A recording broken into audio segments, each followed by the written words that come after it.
हम छाया के लिए पेड़ लगाते हैं, वो पेड़ काट जाते हैं। हम मानव से कहते हैं नशा मुक्त रहो, और तुम उनके घर तक नशा पहुंचा देते हो। कैसे हो पता नहीं तुमने। हमें लगता है कि भूसा तो जानवर खाता है, तो बेचारा वो अल्पज्ञ होता है, इतना नहीं जान पाता, फिर भी जान जाता कि मेरे मालिक का घर कौन है, मेरा मालिक कैसा है। और तुमने बड़े जोरदारी से कह दिया हमने शराब के अहाते बंद कर दिए, अब शराब खुलेआम नहीं पी जा सकेगी। वाह, कभी इसका रहस्य पूछते कौन से लोग हैं जो आप जी योजनाएं बनाते हैं, इसी धरती के हैं कि अंतरिक्ष के हैं। अरे वो पी के आता था, नाली में गिर जाता था, मर जाता था, घर के लोग कहते थे चलो आ जाएगा, सुबह तक आता था तो उतर जाती थी। अब वो घर लेके जाएगा, एक कप लेके आना, तू नमकीन प्याज लेके आना, राम सिंह को बुला लाना।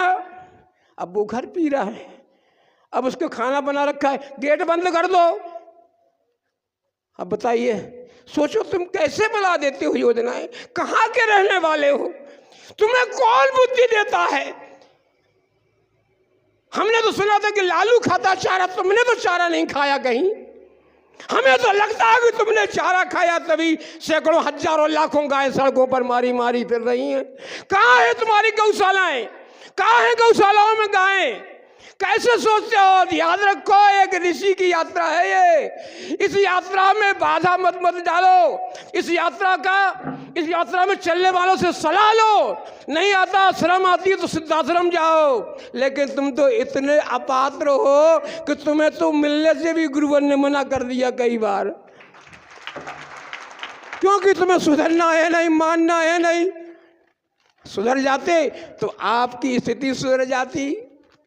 तुम्हें सत्ता दिखाई देती है, हमें प्रगत सत्ता दिखाई देती है। तुम सत्ता के मद में चूर हो और हम प्रगत सत्ता के मद में चूर हैं। देखो आने वाला समय तुम्हें सफलता दिलाता है कि हमें सफलता दिलाता है। हमारा संघर्ष जारी रहेगा। संघर्ष हमारा रचनात्मक है, सृजनात्मक है। हमारी कथनी और करनी में अंतर नहीं है। कथनी करनी भिन्न जहाँ है, धर्म नहीं पाखंड वहाँ है। हम पाखंड नहीं करते, क्योंकि हमें गुरुवर ने पाखंड करना नहीं सिखाया, हमें तो गुरुवर ने सामना करना सिखाया है। आओ तुम मानव कल्याण के लिए कुछ कार्य करो, हम सब तुम्हारे साथ चलने के लिए तैयार हैं।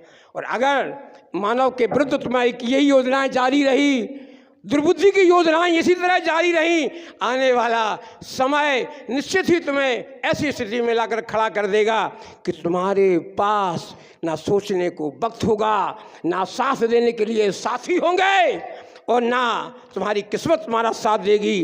तब तक तुम गुरुवर के पास जाओगे जब तक लाखों करोड़ों का ये कबीला आगे निकल गया होगा। आप सभी अपने घरों में जिस तरह से कर्म आप करते रहते हैं, सराहनीय काम है आप लोगों का। आप लोगों के घर में सदा सुख शांति समृद्धि बनी रहे, आप लोगों के चेहरे इसी तरह चमकते रहें, और हम जैसे गुरुवर के छोटे शिष्य, संगठन के छोटे से कार्यकर्ता आप लोगों के इसी तरह जिलों में आकर के आपका हौसला बढ़ाने का प्रयास करते रहें।